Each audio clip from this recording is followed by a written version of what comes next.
O Burkhard Baltrus é professor catedrático da Universidade de Vigo, é diretor da primeira Cátedra Internacional José Saramago na Universidade de Vigo e coordena o Grupo de Investigação BIFEGA de Estudos Literários e Culturais, Tradução e Interpretação. Colabora com o Instituto de Literatura Comparada Margarida Losa da FLUP, de que vamos voltar a falar em breve também, com o Inter-University Center for Research on Atlantic Landscapes and Cultures e que basicamente a investigação dele foca-se nas obras de Fernando Pessoa, de José Saramago e da minha muito querida Dília Lopes, que partilho com ele. O que o leva ao interesse pela poesia contemporânea em geral e pela filosofia da tradução. Burkhard tem a palavra quando quiser.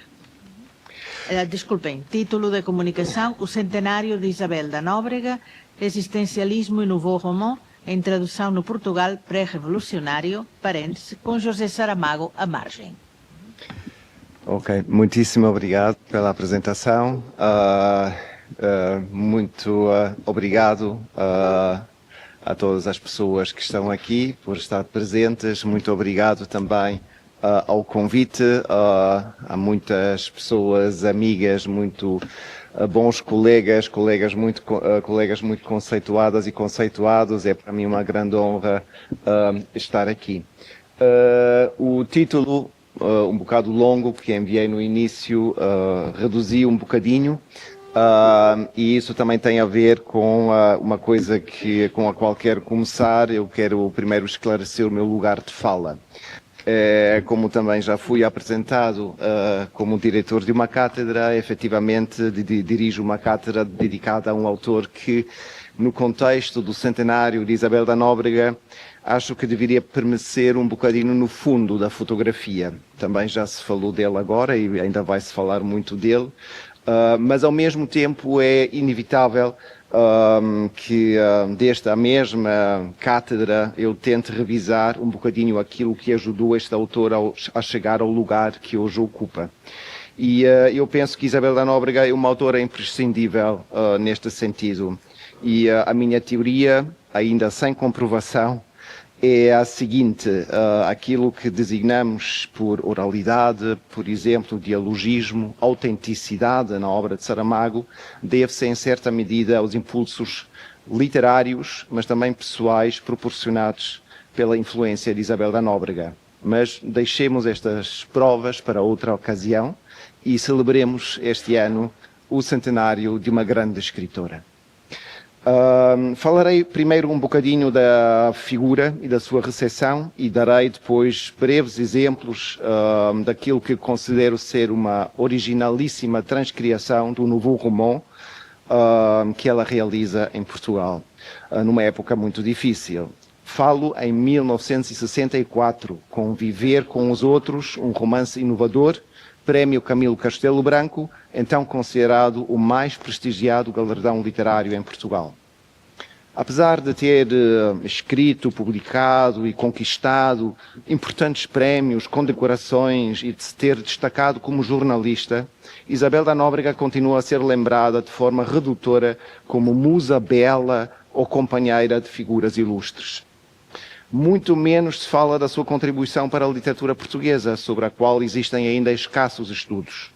Ultimamente, os sites da Associação Portuguesa de Professores e do projeto Mulheres Escritoras já reuniram um bom conjunto de informações sobre a autora e a sua trajetória. Percebemos a importância destas tarefas ao olharmos para as principais obras da história da literatura portuguesa. Realizam o que quero chamar uma tradução em negativo. Transmitem um negativo fotográfico redutor, uma imagem desprovista de cores e tonalidades, e com isso invisibilizam a importância da obra.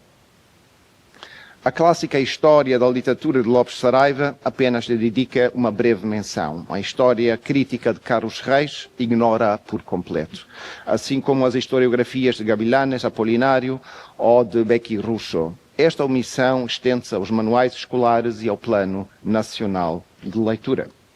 A única exceção Digna de nota é o Dicionário de Literatura de Jacinto Prado Coelho, onde Isabel da Nóbrega recebe uma atenção merecida, embora também breve. Tal situação não causa surpresa, considerando o viés androcêntrico predominante nas histórias da literatura portuguesa. Este mesmo viés contribui também para a escassez de estudos dedicados a um dos romances mais originais do período anterior ao 25 de Abril. Esta aqui é a quase totalidade da literatura crítica que existe a sobreviver com os outros.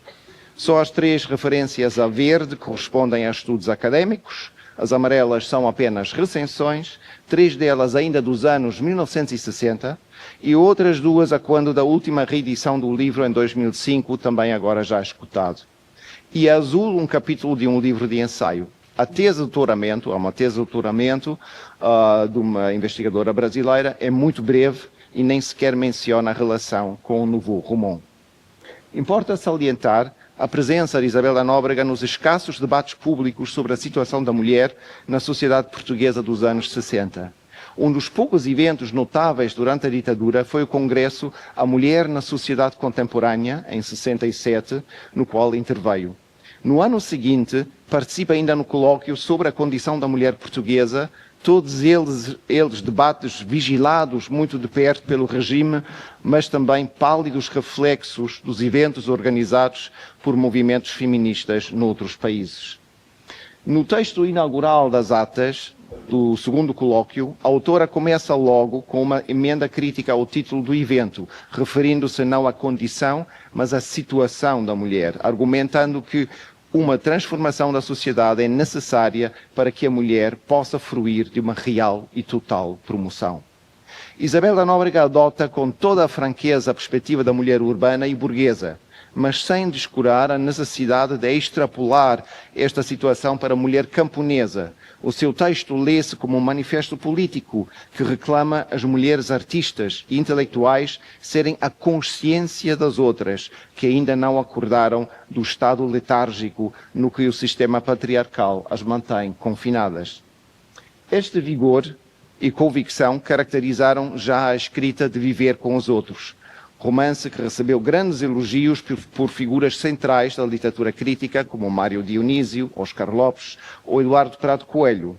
Numa entrevista, Isabel da Nóbrega esclareceu que, cito, a estrutura de Viver com os Outros é a do romance sem narrador, desenvolvida à volta de um grupo em espaço encenado à lupa, ou seja, um autêntico romance cênico. O cenário é um serão no apartamento de Ana Henrique Fevereiro, entre amigos, narrado exclusivamente através de fluxos de consciência e diálogos. Numa tessitura entre o showing e o telling, a anfitriã Ana deambula entre 4 casais e 3 amigos, mantendo as conversas vivas. Ela assume o papel de narradora intermitente, indireta, que ora participa, ora comenta em off. Há ficção dentro da ficção, mas também criação da ilusão de espontaneidade e autenticidade. As personagens falam do presente, recordam o passado, pensam em voz alta. O espaço fechado e o confronto de ideias desenrolam-se num ambiente que poderia ser visto como o oposto da peça conhecida de Jean-Paul Sartre, Huis Clos. Ainda que no romance surja a célebre conclusão sartriana, o inferno são os outros, as constantes idas das personagens à varanda sugerem uma passagem entre o interior e o exterior. Essa oscilação repercute-se na alternância entre diálogos e monólogos interiores e no leitmotiv, cito, nós também somos os outros. Combinam-se elementos do romance social, psicológico, de amor e até de um romance de formação. É uma obra complexa, de variadíssimos temas, que leva mais longe os caminhos abertos pelo modernismo. Cruza reflexões sobre o género, a situação da mulher no salazarismo, o amor como desejo de sentido, múltiplos intertextos literários e filosóficos, referências à homossexualidade, ao aborto, entre outras. Apesar dos temas delicados para o tempo, é notável que o livro tenha conseguido escapar à censura. Uma das dimensões mais brilhantes, no meu ver, são as reflexões metanarrativas. Ana Fevereiro, alter ego da autora, diz não estar a escrever nada para além de alguma poesia, mas revela-se como grande leitora, pensadora de literatura e do romance. Há 39 referências diretas ao romance enquanto género ou à sua própria escrita, mas também menções a romancistas ou obras concretas. A figura do Miguel Bessa fala repetidamente do seu projeto de romance, das suas hesitações em escrevê-lo ou não e de que forma, e discute isso com Ana. São conversas que tocam em ideias centrais para o debate literário da altura, o nouveau roman francês, mas também a tradição portuguesa e a do modernismo anglófono. Os intertextos demonstram que Isabel da Nóbrega conheceu os ensaios que Nathalie Sarraute publicou em 1955 com o título L'ère du soupçon. Através da personagem do Miguel Bessa, interlocutor privilegiado de Ana, Isabel da Nóbrega reflete a crítica de Sarraute à ideia da consciência como algo sólido, autêntico. Antes, apresenta como resultado de convenções sociais e influências do meio. Viver com os outros quer ir a fundo na representação da psicologia humana, em contraste com o retrato superficial das personagens no romance tradicional. Sarraute recusou a oposição simplista que se fazia na época entre o romance psicológico, associado a Dostoiévski, e o romance de situação, associado a Kafka. No primeiro, as personagens agem a partir de um drama interior. No segundo, são moldados pelas circunstâncias exteriores. Esta oposição colocava Kafka como uma figura de referência do nouveau roman, sobretudo num contexto cultural influenciado pelo chamado triplo determinismo: fome, sexualidade e posição social, ligado a Marx, Freud e Pavlov.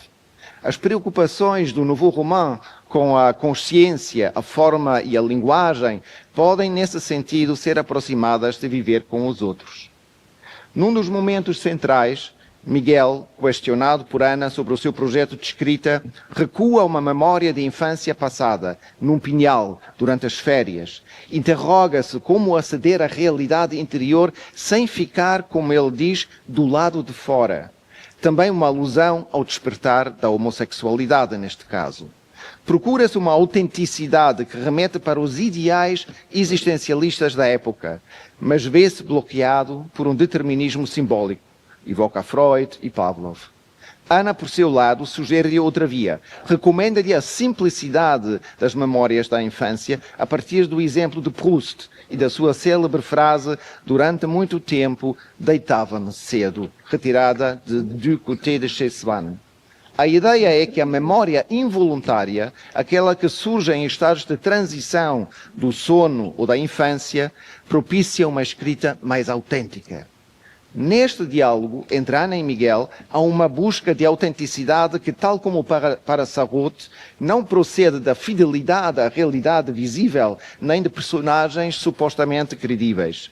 O que interessa a ambas autoras era captar os movimentos mais subtis da consciência. Aquilo que acontece antes de se formar um pensamento claro. As zonas de tradução entre o eu e o outro, entre o que se diz e o que fica por dizer, aquilo que Sarraute chamou os tropismos. Os diálogos e pensamentos sobre o que é escrever um romance, sobre como representar a realidade e o tempo, são trabalhados por Isabel da Nóbrega sem recorrer a uma voz narradora central. Aproxima-se do movimento interior que também Sarraute procurava, a escrita do que se sente antes de sabermos que o sentimos. O fluxo, a tensão e a hesitação substituem o artifício literário, querem criar uma autenticidade que está menos na verdade exterior e mais na verdade do instante interior. O que faz a diferença é a figura do homo absurdus, termo que Sarraute retira de Roger Grenier para descrever a personagem típica de Kafka. Alguém que reage aos absurdos do mundo exterior em vez de agir por força de um drama interior. Em Viver com os Outros, a personagem de Miguel vive precisamente esse conflito. Mas, ao contrário de Kafka, Isabel da Nóbrega já não representa o absurdo como ruptura, mas como um mundo, como um modo de captar uma psicologia subterrânea e fragmentada que o romance deve tentar exprimir com meios igualmente novos. O absurdo, neste caso, é ontológico, como o absurdo da existência humana em Sartre. Vale a pena lembrarmos também as várias referências ao cinema ao longo do romance. Sarraute sugeriu que o cinema se apropriou das grandes personagens e dos dramas interiores do romance do século XIX. Uma parte dessa herança passou para o ecrã, a outra parte evoluiu da psicologia profunda para o absurdo da condição humana. Viver com os outros parece incorporar esse movimento, ao transformar o drama íntimo e os mecanismos da memória num novo tipo de escrita sensível à imagem, ao tempo e ao que escapa às palavras. Isabel da Nóbrega realiza, com este romance, uma revisão profunda da forma romanesca tradicional em Portugal. Ao construir o romance apenas com diálogos e fluxos de consciência, implementa as noções de conversação e sous-conversação de A Era da Suspeita de Sarraute. Esses termos ajudam a compreender o projeto literário do Nouveau Roman que Isabel da Nóbrega traduz para o contexto português. A conversação, como linguagem social, visível, codificada, como discurso banal entre pessoas, é a máscara que oculta o que realmente se passa. É o tipo de discurso que Isabel da Nóbrega põe em cena nos seus diálogos, sempre contrabalançado pela sua conversação, que corre por baixo, nas entrelinhas, os apartes, os monólogos interiores, os fluxos de pensamento que nem sempre têm ligação direta com a conversa em curso. São movimentos subterrâneos e difíceis de captar, mas que representam os verdadeiros conflitos, as dinâmicas mais subtis da consciência. O mais interessante em viver com os outros é ver como estes planos se entrelaçam. Tanto os diálogos como os pensamentos interiores das personagens podem refletir convenções sociais ou perturbar essas mesmas convenções. Podem criar diálogos paralelos na consciência de quem lê. A ausência de uma voz narrativa principal obriga-nos, a nós como público leitor, a reconstruir quem está a falar ou a pensar, o que gera outro efeito metanarrativo. Parte da leitura é também trabalho de escuta e de montagem. Isabel da Nóbrega leva ao limite aquilo que Sarraute elogiou nas dialogue novels de Henry Green. Mas enquanto esse autor norte-americano só eliminava parte da descrição para dar destaque ao diálogo, Isabel da Nóbrega vai mais longe. Elimina por completo a narração descritiva e qualquer traço de uma voz narradora. Mais ainda, as suas personagens refletem sobre a própria técnica do diálogo, interrogando a melhor forma de o usar. Onde Green evitava citar os pensamentos para dar centralidade ao que é dito e ao mal-entendido que isso pode gerar, viver com os outros contrapõe o tempo todo o que se diz e o que se pensa. O resultado é um tecido dialógico mais complexo, que acontece tanto entre personagens como entre o texto e o leitor, que é forçado a assumir um papel ativo.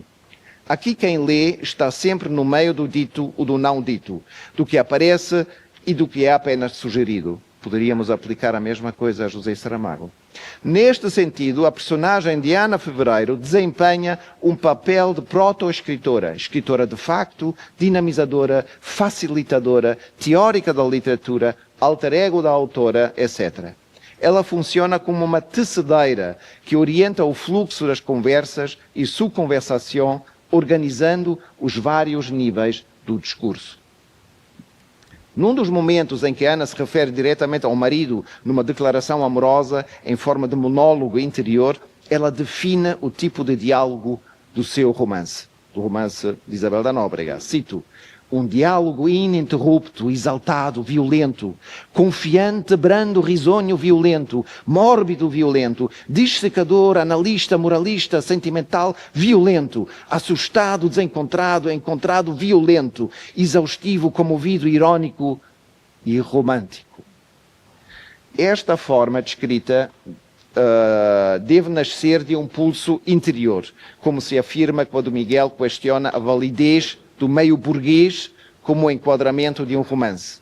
Há um diálogo indireto com a escrita neorrealista, obviamente, um diálogo teórico e político inevitável para quem, a meio do século XX, se debruçava sobre o romance. Contudo, a relevância desse livro não reside no meio social que apenas em aparência retrata, mas sim naquilo que move interiormente as personagens, nas decisões que tomam em busca de uma liberdade a qual estão, de certo modo, condenadas, como diria o sempre presente Jean Paul Sartre. Ter qualquer coisa para dizer a partir das situações em que se está lançado é reconhecer essas mesmas situações como o único lugar possível da liberdade. E, inversamente, só pode haver liberdade quando há situação. Até as indicações de cena ou da psicologia explícita estão integrados nos diálogos, de uma forma ainda mais radical do que em Sarraute. No entanto, diferentemente do que acontece com Sarraute, o foco nem sempre está no que não é dito. Apesar de se tratar igualmente de um drama sem ação ou de um drama engente, como diria Pessoa, a tensão psicológica advém tanto do que é dito como do que é pensado e do modo como um elemento repercute no outro, consciente ou inconscientemente. A personagem de Miguel, com o seu projeto romance, a sua ideologia marxista de burguês inadaptado, tem de tomar decisões constantes para assegurar a liberdade que a própria existência lhe impõe.